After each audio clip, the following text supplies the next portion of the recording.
الحمد لله وكفى وسلام على عباده الذين اصطفى أما بعد فأعوذ بالله من الشيطان الرجيم بسم الله الرحمن الرحيم قال النبي صلى الله عليه وسلم إنما الأعمال بالنيات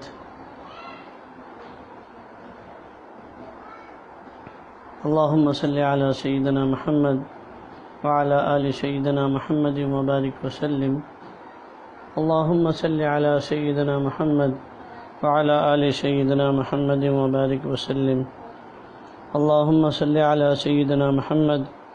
وعلى آل سيدنا محمد وبارك وسلم۔ دوستو، نبی علیہ السلام کا ارشاد گرامی ہے کہ اعمال کا دار و مدار نیتوں پر ہے۔ ایک اور دوسری حدیث میں فرمایا نیت المؤمن خیر من عملہ، کہ مومن کی نیت اس کے عمل سے بھی زیادہ اچھی ہوتی ہے۔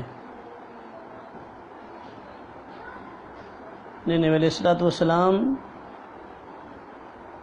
فرما رہے ہیں کہ مومن کی نیت اس کے عمل سے بھی زیادہ اچھی ہوتی ہے۔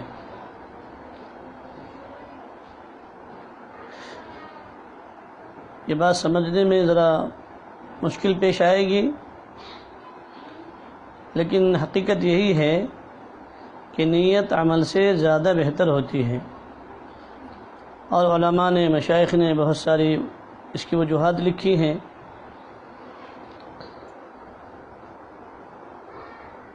ہمارے حضرت فرماتے ہیں، یعنی میرے شیخ پیر مرشد حضرت جی پیر ذوالفقار صاحب نقشبندی دامت برکاتہم العالیہ،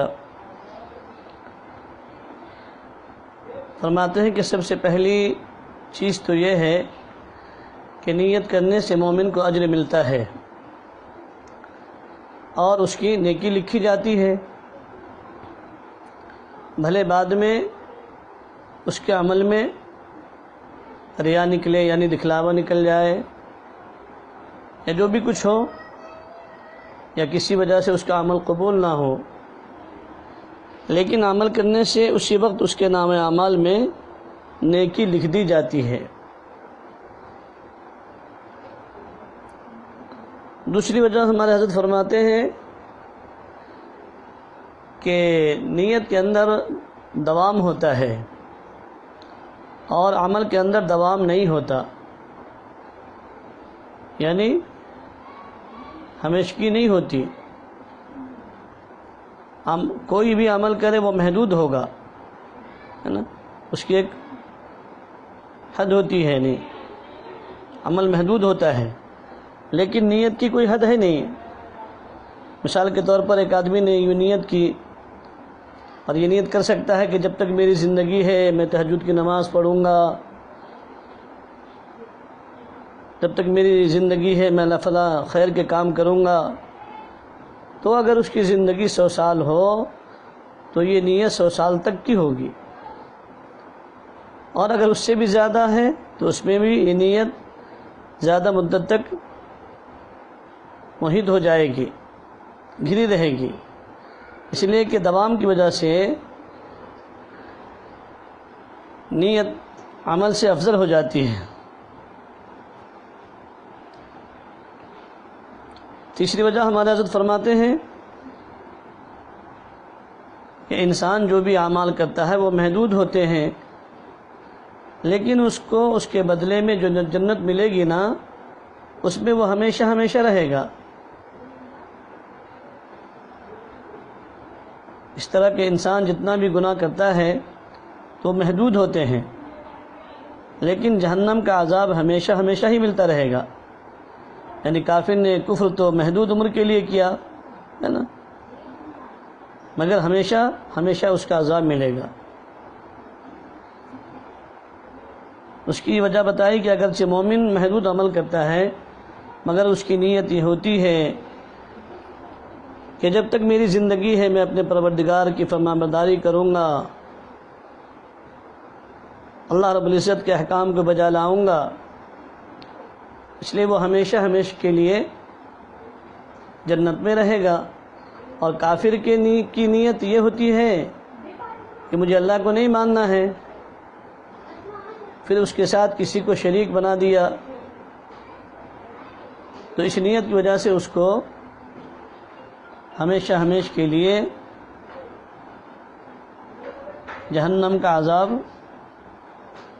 دیا جائے گا۔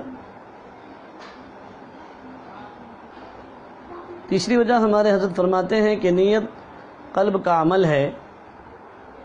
اس قلب کو پورے جسم میں فضیلت کا مقام حاصل ہے، کیونکہ وہاں پر انسان کو معرفت حاصل ہوتی ہے۔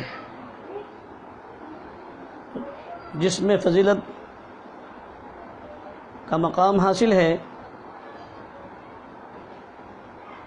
کیونکہ وہاں پر انسان کو معرفت حاصل ہوتی ہے، لہذا قلب کا عمل باقی تمام جسم کے اعضاء کے عمل پر فضیلت رکھتا ہے۔ اس لیے انسان کو ہمیشہ اپنی نیت کو ٹٹولتے رہنا چاہیے، ان کی نگرانی کرنی چاہیے۔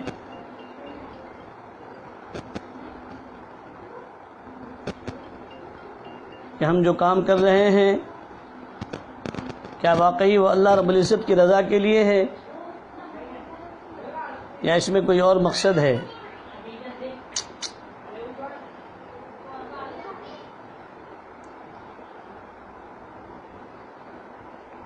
بھلائی کی نیت پر بھی انسان کی بخشش ہو جاتی ہے صرف نیت کر لینے سے، اور نیت کی خرابی کی وجہ سے پہاڑوں جیسے بڑے اعمال قیامت کے دن ہباء منصورہ بنا دیے جائیں گے، اور وہ چھوٹے چھوٹے عمل جن کو انسان کر کے بھول جاتا ہے نیت کے اخلاص کی وجہ سے، قیامت کے دن انسان کی بخشش کا سبب بن جائیں گے۔ حدیث پاک میں آیا ہے کہ ایک بندہ قیامت کے دن اللہ رب العزت کے سامنے پیش کیا جائے گا، اس کے حق لینے والے بہت ہوں گے۔ جب ان کو ان کا حق دے دیا جائے گا تو اس بندے کے سارے ہی عمل ختم ہو جائیں گے۔ دیکھنے والے سمجھیں گے کہ بندہ اب تو بالکل جہنم میں چلا ہی جائے گا، مگر پروردگار کی زیادہ نوازی دیکھیے، اللہ رب العزت فرمائیں گے کہ اس کے نام اعمال کے سب اعمال اگرچہ لوگوں میں تقسیم ہو گئے لیکن یہ بھی لکھا ہوا ہے کہ اس بندے کی نیت سب کے لیے ہمیشہ کے لیے بھلائی کی ہوتی تھی، تو اس بھلائی کی نیت کی وجہ سے اس بندے کو اللہ فرمائیں گے کہ اس بندے کی اس بھلائی کی یہ نیت مجھے اتنی پسند آئی کہ اس نیت پر میں نے اس بندے کی بخشش فرما دی۔ اللہ اکبر کبیرہ۔ اور ایک روایت میں آیا ہے کہ قیامت کے دن ایک بندہ پیش کیا جائے گا، اس کے نامہ اعمال میں حج کا، عمرے کا اور نامعلوم کتنی شب بیداریوں کا ثواب لکھا ہوگا۔ وہ بڑا حیران ہوگا، پریشان ہوگا کہ رب کریم میں نے تو اتنا حج کیا ہی نہیں، عمرے بھی اتنے نہیں کیے، اتنے یہ سب کچھ نہیں کیے جتنے لکھے ہوئے ہیں، میری عمر تو کم تھی اور حجوں کی تعداد اس سے بھی زیادہ ہے، اس کے جواب میں اس کو کہا جائے گا کہ تم نے عمل تھوڑا ہی کیا تھا، لیکن تمہارے دل کے اندر ہر سال اللہ کے در پر حاضری دینے کی تمنا ہوتی تھی، نیت ہوتی تھی، ہر رات تہجد پڑھنے کی نیت ہوتی تھی، تم تمنا کرتے تھے، وہ جو تم کہتے تھے اے کاش اگر میرے بس میں ہوتا، اگر میرے پاس وسائل ہوتے، اگر میرے حالات موافق ہوتے تو میں حج اور عمرے کرتا، اگر میرے پاس اتنا مال ہوتا تو میں زکوٰۃ صدقات دیتا، اگر میرے بس میں ہوتا، اگر میری طاقت میری صحت اچھی ہوتی تو میں اتنی رکعت نماز پڑھتا، اتنے فلاں اچھے کام کرتا۔ تو وہ جو تمہارے دل سے ایک آرزو اور تمنا اٹھتی تھی نا، اس تمنا کے اخلاص کو دیکھتے ہوئے ہم اس عمل کا ثواب تمہارے نامہ اعمال میں لکھ دیا کرتے تھے۔ رحمت حق بہانہ می جوید، ہے نا؟ جیسے کہ واقعہ لکھا ہے، امام احمد بن حنبل رحمۃ اللہ علیہ کا ایک پڑوسی لوہار تھا، فوت ہو گیا۔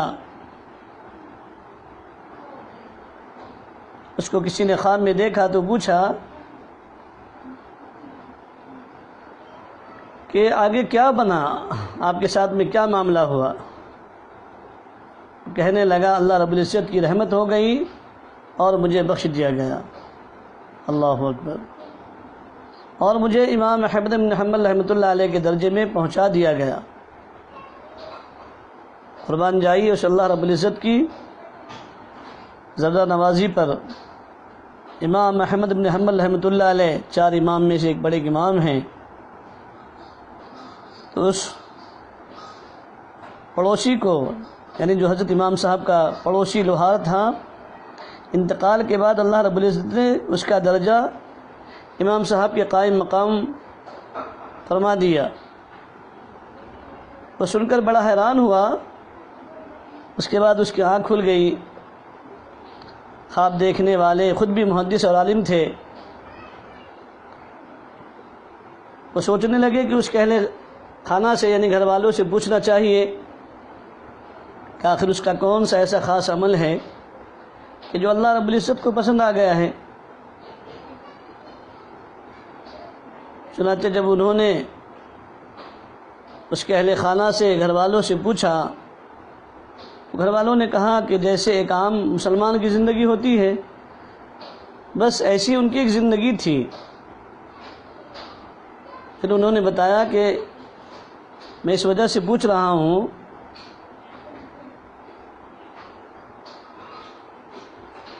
پھر انہوں نے کہا، گھر والوں نے بتایا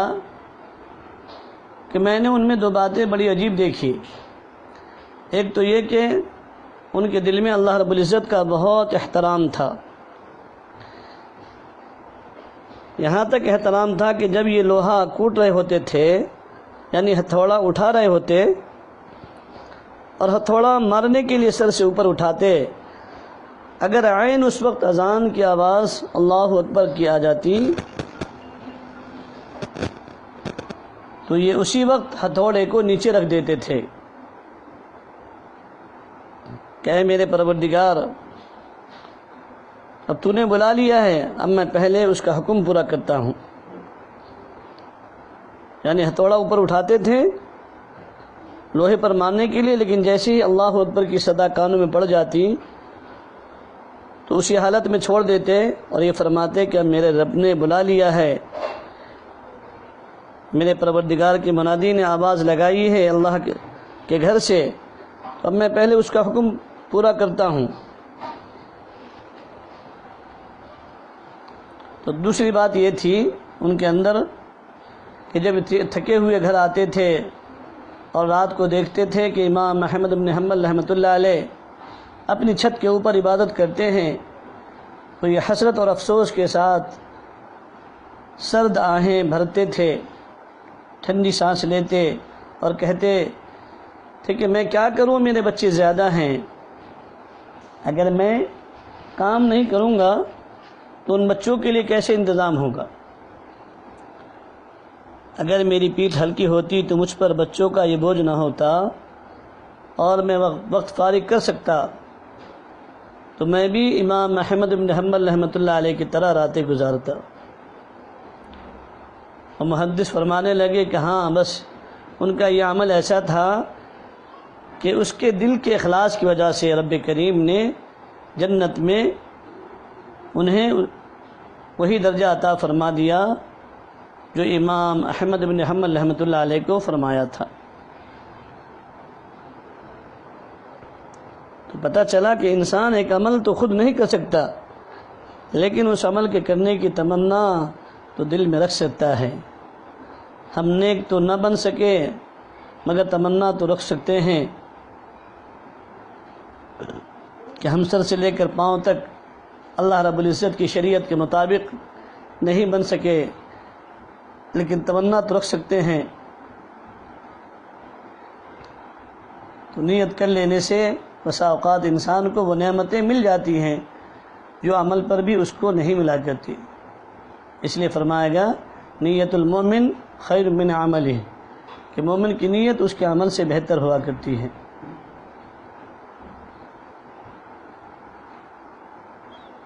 سچے دل کی علامت یہ ہے کہ جو انسان کے بس میں ہو وہ کر لے۔ ایک بندہ کہتا ہے کہ جی میں چاہتا ہوں کہ اب کیسے پتہ چلے کہ وہ ٹھیک کہہ رہا ہے یا غلط؟ تو صدق دل کی یہ علامت لکھی گئی ہے، صدق دل کی علامت بتلائی گئی ہے کہ جتنا اس کے اختیار میں ہے اگر وہ کر لے گا تو اللہ رب العزت اسے اس کا بھی اجر عطا فرما دے گا جو اس کے اختیار سے باہر ہوگا۔ اس لیے قیامت کے دن کتنے لوگ ایسے ہوں گے کہ جو دنیا کے اندر بڑے امیر گزرے ہوں گے، دنیا کے اندر ان کا شمار امراء میں ہوگا،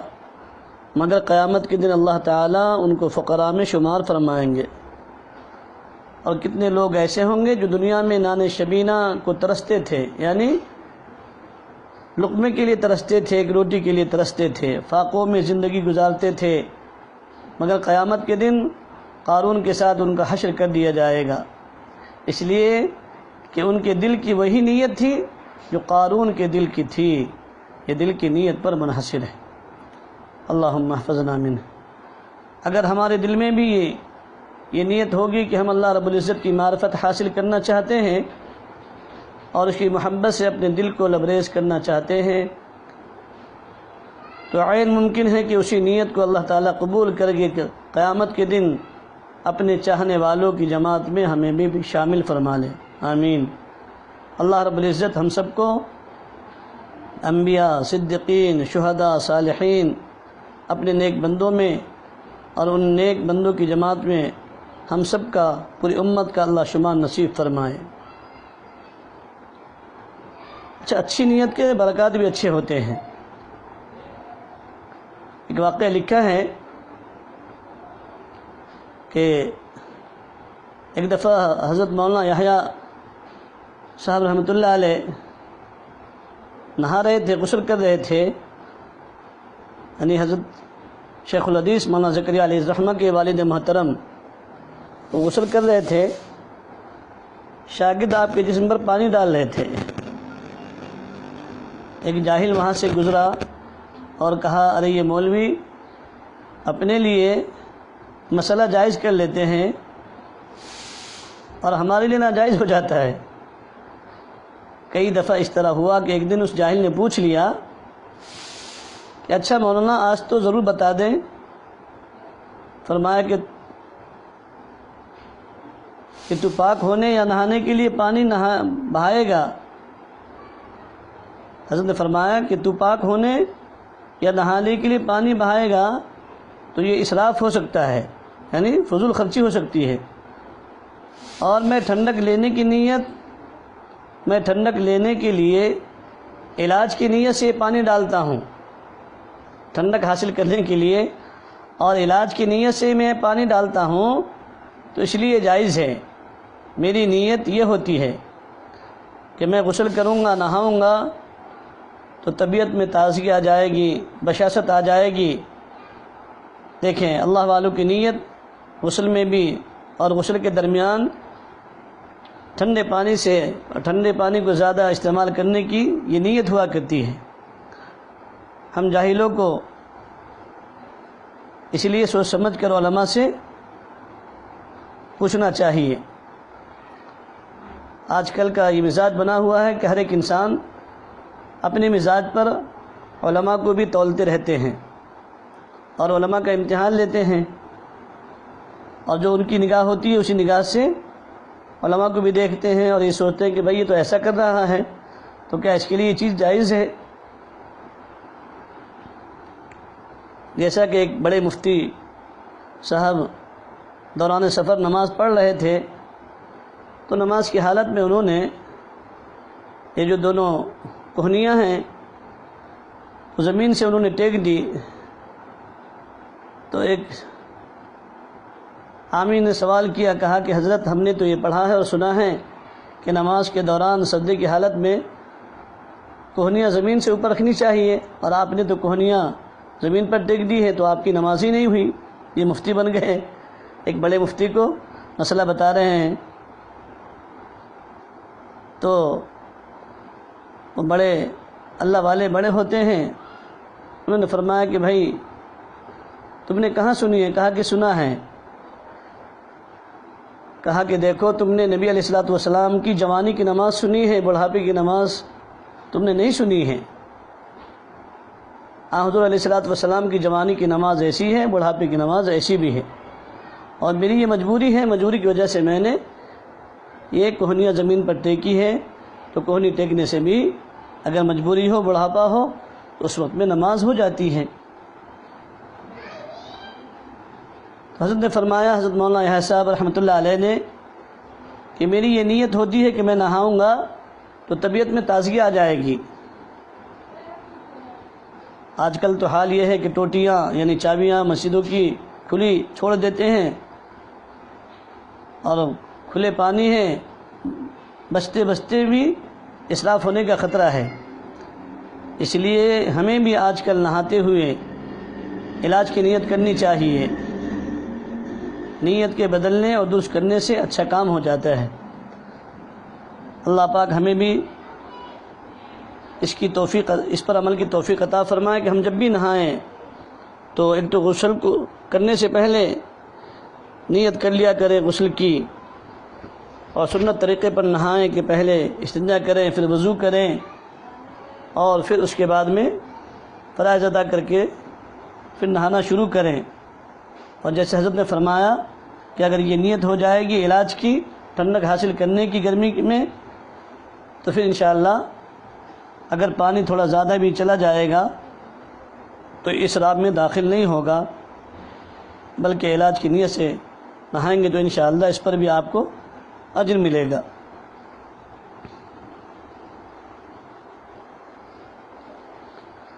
کچھ باتیں ایک دو اور سنت کے متعلق،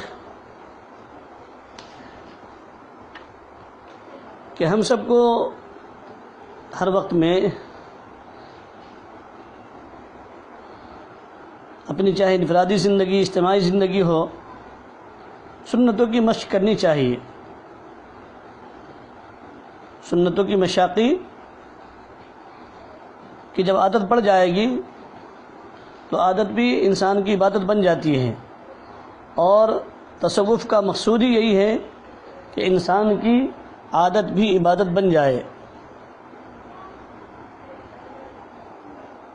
سنتوں کی مشاقی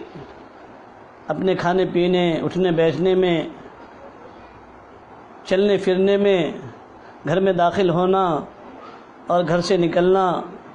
بیت الخلاء میں جانے اور بیت الخلاء سے نکلنے کی سنتیں، سونے کی سنتیں، سرما لگانے کی سنتیں، کپڑا پہننے کی سنتیں، کپڑا اتارنے کی سنتیں، دروازہ گھر کا جب لگائیں اس وقت میں سنت کا اہتمام کریں، دروازہ کھولیں تو سنت کے مطابق دروازہ کھولیں، کہ جب دروازہ بند کر رہے ہوں تو بسم اللہ پڑھ کر آیت الکرسی پڑھ کر دروازہ بند کریں، کھول رہے ہوں تو بسم اللہ پڑھ کر دروازہ کھولیں،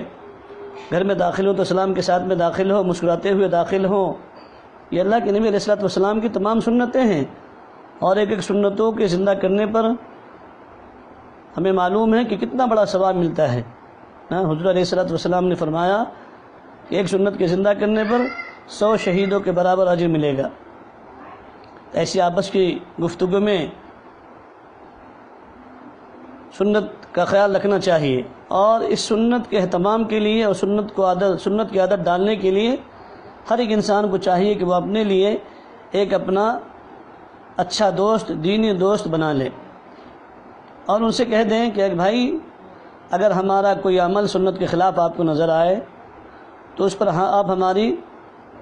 تنبیہ کر دیجئے، ہمیں ٹوک دیجئے۔ عمر فاروق رضی اللہ تعالیٰ عنہ نے اپنا ایک دوست منتخب کیا تھا اور ان سے فرما دیا تھا کہ جب بھی مجھ سے کوئی کام خلاف شرع ہو یا خلاف سنت ہو تو مجھے اس پر ٹوکتے رہنا اور مجھے موت کی یاد دلاتے رہنا۔ ہم سب کو چاہیے کہ ہم اپنا ایک ایسا دینی دوست بنا لیں، کسی عالم سے، کسی اللہ والے سے اپنا سلوک طے کریں اور ان کے مشورے اور ان کی زندگیوں کو دیکھ کر اپنی زندگی کو گزاریں، ان کی صحبتوں میں کچھ دن رہیں تاکہ ان کا رنگ ہماری زندگیوں میں چڑھ جائے۔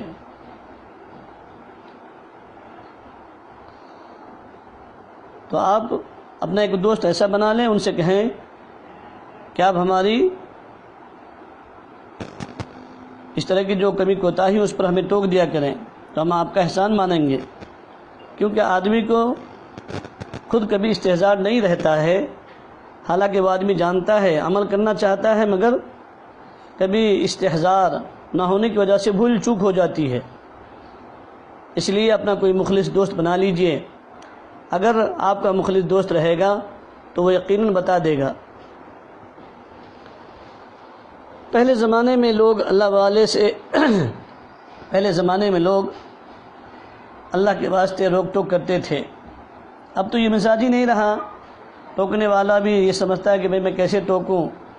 اور آج کا زمانہ تو اصلاح کا بھی نہیں رہا۔ اگر کوئی انسان کسی کی اصلاح کے لیے کوئی بات کہے بھی تو اس کو بھی وہ بری لگتی ہے، چاہے آج سالکین کا بھی یہی حال ہے، مریدین کا بھی یہی حال ہے، اور عامۃ المسلمین کا بھی یہی حال ہے۔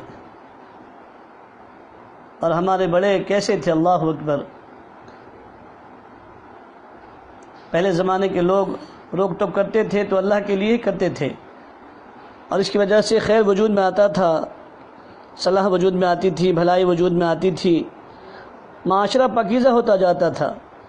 دین زندہ ہوتا تھا۔ لیکن آج یہ بھی مزاج بن گیا ہے کہ اگر ٹوکتے بھی ہیں، کہتے بھی ہیں، تو طنز و تعریض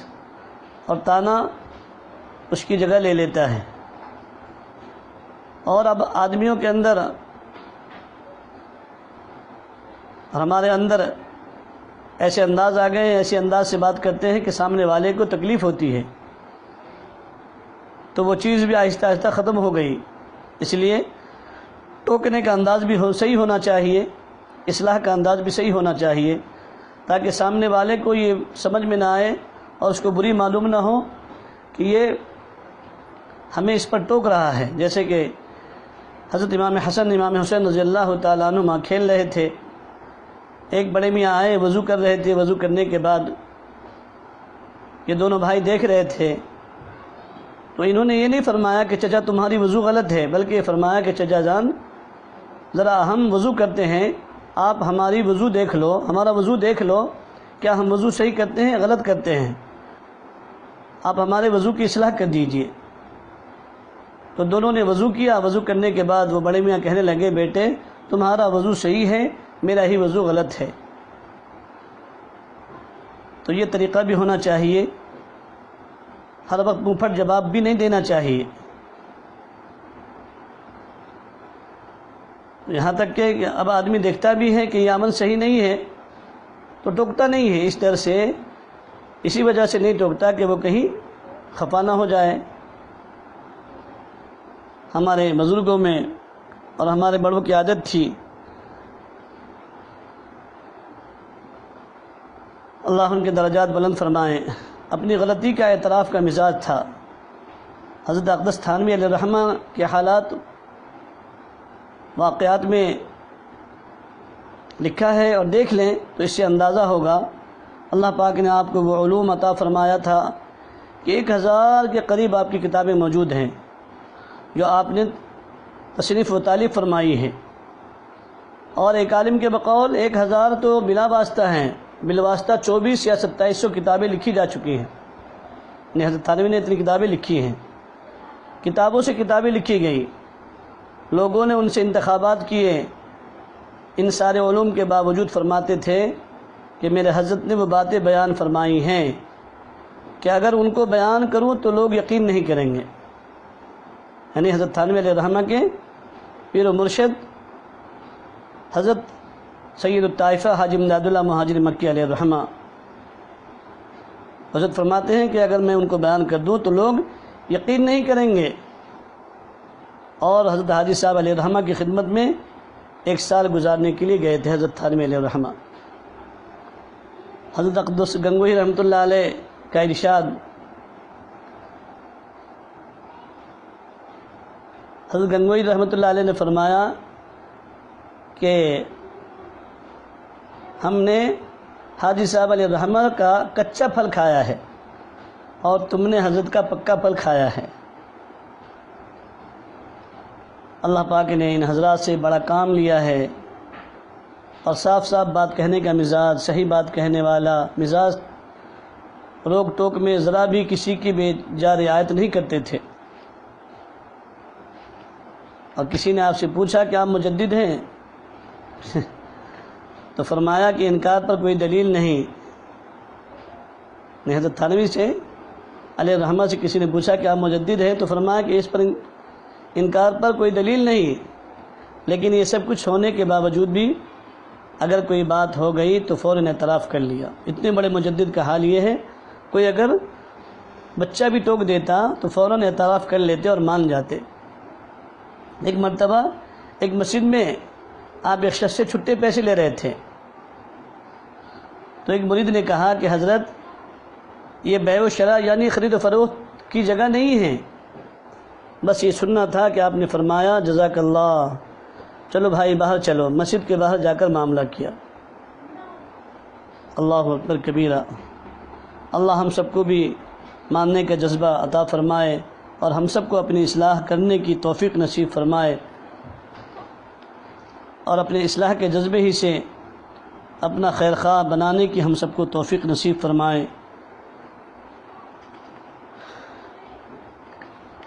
ان مبارک ایام میں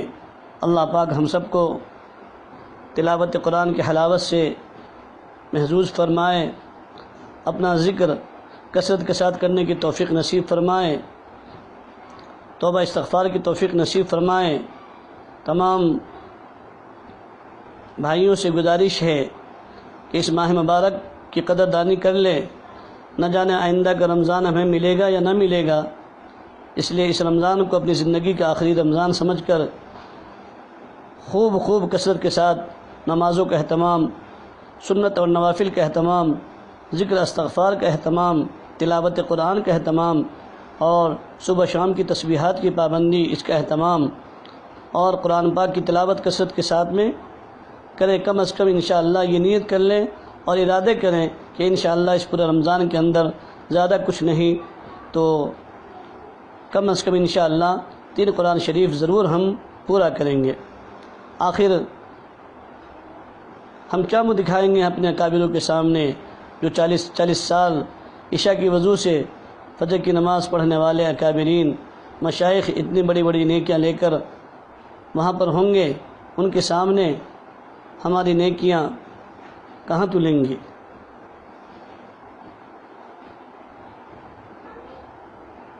اس لیے ہم سب یہ نیت کریں، ارادے کریں، عزم کریں کہ انشاءاللہ اس رمضان کو ہم زندگی کا آخری رمضان سمجھ کر اور اس رمضان کی تمام مبارک ساعتوں کی قدر کرتے ہوئے اللہ سے مانگتے رہیں کہ اللہ ہماری زندگی کا اس رمضان کو آخری رمضان نہ بنانا، بلکہ ہر سال ہمیں رمضان میں اثر کرنا، لیکن اپنی اطاعت و فرمانبرداری کے ساتھ، اور ایسے ہی دوسرے کے حقوق کی رعایت، دوسرے کے حقوق کی خبر گیری کرنا، یہ ہم سب کی ذمہ داری، ہمارا فرض منصبی ہے اس رمضان المبارک کے اندر چونکہ اللہ کے نبی علیہ الصلوۃ والسلام 3 کام خوب کیا کرتے تھے، کثرت کے ساتھ میں عبادت کیا کرتے تھے، اور کثرت کے ساتھ میں اپنے مال کو خرچ کیا کرتے تھے، اور کثرت کے ساتھ میں دعاؤں کا اہتمام کیا کرتے تھے۔ ہم بھی افطار کے وقت، تہجد کے وقت میں دعاؤں کا اہتمام کریں، بقیہ نوافل کا اہتمام اوابین ہے، تہجد ہے، اشراق ہے، چاشت ہے، کم از کم چاشت کی 4 رکعت، زیادہ نہ پڑھ سکے تو ایسی تہجد کی کم سے کم نہیں زیادہ تو 4 رکعت ضرور پڑھ لیا کریں، اوابین کی 6 رکعت ضرور پڑھ لیں، اشراق کا اہتمام کریں اور اپنے معمولات کا اہتمام کریں۔ اللہ تبارک و تعالی ہم سب کو عمل کی توفیق نصیب فرمائیں۔ وآخر الدعوانا ان الحمد للہ رب العالمین۔